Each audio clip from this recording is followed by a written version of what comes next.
Studios. King Teddy, sting like a bee. That's me. Yo yo alindi uraye ndomukira ku Wilkins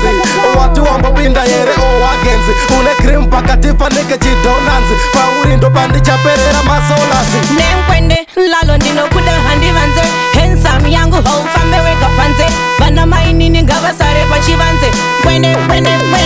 saka iwonu mukwende waitaka kuti vapenge iwonu mukwende waitaka kuti vapende iwonu mukwende waitaka kuti vapenge iwonu mukwende ndakarembedza sema saka iwonu mukwende vanondipunza kwauwana kupi ende futi wakakura rini novaudza kuti ndakaukuroshwa ndikabatanidza nechochochoya chemukadzi wako iwonu mukwende ipfudzire hapware hanzvadzi yako ndakaubatanidza neshinda yependira amai vako saka ikona kubvunza hako ndo anza yako saka iwonu mukwende waitaka kuti vapenge iwonu mukwende waitaka kuti vapende waitaka kuti vapenge ndakarembedza sema vachitaura vachiseka ndongohamba ndiinewe havazive kuti ini ndakada mukwende chabaya chikashokera patiri tese hachapesaniswe hachasiyaniswe vachitaura vachiseka ndongohamba ndiinewe havazive kuti ini ndakada mukwende chabaya chikashokera patiri tese hachapesaniswe hachasiyaniswe waitaka kuti vapenge waitaka kuti vapende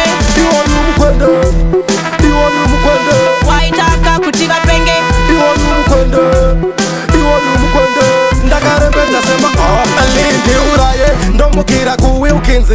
wati wambopinda yere owagenzi une cream pakatifa nike chidonanzi pauri ndo pandichaperera masolasi nemkwende lalo ndinokuda handi vanze handsome yangu ho fameweka panze vana mainini ngavasare pachivanze kwende